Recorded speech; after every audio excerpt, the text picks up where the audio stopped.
नमस्कार, आप देख रहे हैं HCN न्यूज। पहले चरण में इन दिग्गज नेताओं की किस्मत का आज होगा फैसला। आज है प्रचार का आखिरी दिन। पहले चरण में 20 राज्यों की 91 लोकसभा सीटों पर मतदान होगा। इन 91 लोकसभा सीटों में कई ऐसी सीटें भी हैं जिस पर कई दिग्गज नेता चुनावी मैदान में हैं। पहले चरण में केंद्रीय मंत्री नितिन गडकरी, चौधरी अजीत सिंह, VK सिंह और जयंत चौधरी समेत 10 VVIP कैंडिडेट्स की किस्मत इलेक्ट्रॉनिक वोटिंग मशीन में कैद हो जाएगी। वहीं प्रचार प्रसार की अगर बात करें तो सभी दलों ने अपनी पूरी ताकत झोंक दी है। पहले चरण की टॉप 10 सीटों पर एक नजर डालते हैं। नितिन गडकरी।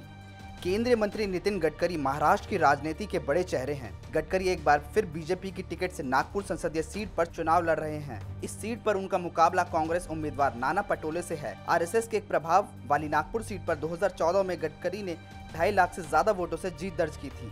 नागपुर सीट पर बीजेपी का दबदबा रहा है, लेकिन कुंभी समाज से आने वाले नाना पटोले के मैदान में उतरने से गडकरी को इस बार कांटे की टक्कर मिल सकती है। चौधरी अजीत सिंह।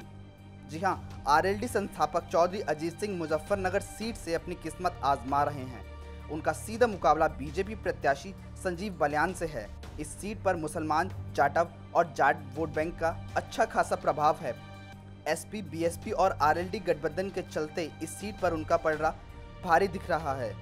चौधरी अजीत सिंह जाटों के बड़े नेता माने जाते हैं, हालांकि वह पिछला मोदी लहर में हार गए थे। General VK Singh. केंद्रीय मंत्री VK सिंह एक बार फिर बीजेपी की टिकट से इस सीट पर प्रत्याशी हैं।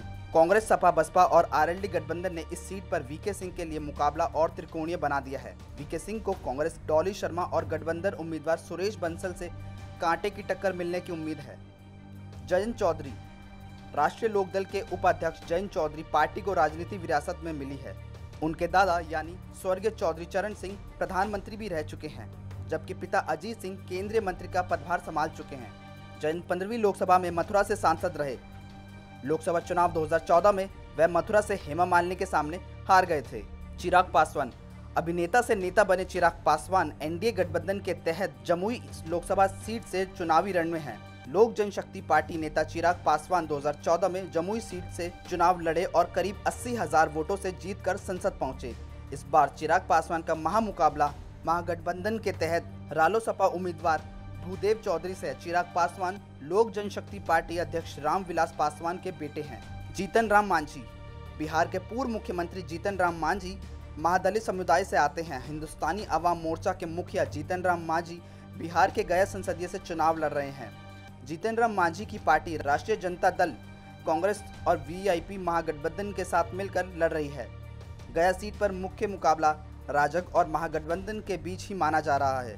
महेश शर्मा। केंद्रीय मंत्री महेश शर्मा इस बार गौतम बुद्ध नगर से चुनावी रण में हैं। उनकी किस्मत यहां होने वाले त्रिकोणीय मुकाबले के दांव पर लगी है। कांग्रेस ने अरविंद कुमार सिंह को, जबकि सपा, बसपा, रालोद गठबंधन ने यहां बसपा के सतवीर को संयुक्त रूप से उम्मीदवार बनाया है। असदुद्दीन ओवैसी। 2014 में AIMIM के नेता असदुद्दीन ओवैसी हैदराबाद से लगातार तीसरी बार लोकसभा सांसद चुने गए। एक बार फिर असदुद्दीन ओवैसी अपनी किस्मत आजमा रहे हैं। वो मुसलमानों के बड़े चेहरे हैं। हैदराबाद लोकसभा सीट पर अब तक कुल 16 बार लोकसभा चुनाव हो चुका है, जिनमें से 8 बार AIMIM ने जीत दर्ज करी है। हाजी याकूब कुरैशी। मेरठ सीट महागठबंधन में सपा बसपा को मिली है। इस सीट पर BSP ने हाजी याकूब कुरैशी को उम्मीदवार बनाया है। हाजी याकूब कुरैशी बड़ापुर से विधायक भी हैं। इस बार SP, BSP, RLD के संयुक्त उम्मीदवार के रूप में हाजी याकूब कुरैशी बीजेपी को कड़ी चुनौती दे सकते हैं। नसीमुद्दीन सिद्दीकी। कभी BSP में नंबर 2 रहे नसीमुद्दीन सिद्दीकी इस बार यूपी की बिजनौर लोकसभा सीट से कांग्रेस के टिकट पर चुनाव लड़ रहे हैं। बसपा ने इस सीट पर मलूक नागर और बीजेपी ने कुंवर भारतेंदु सिंह को उम्मीदवार बनाया है। इस सीट पर त्रिकोणीय मुकाबला होने की उम्मीद है। वहीं आपको बता दें कि आज प्रचार प्रसार का आखिरी दिन है। अब देखना ये होगा कि इन दिग्गज नेताओं की किस्मत का परिणाम निकल कर आता है। दर्शक इस बारे में क्या सोचते हैं हमें अपनी रेकमेंड बॉक्स में जरूर दें, और जो लोग HCN न्यूज़ को पहली बार देख रहे हैं वो चैनल को सब्सक्राइब और बेल आइकन दबाना ना भूलें। धन्यवाद।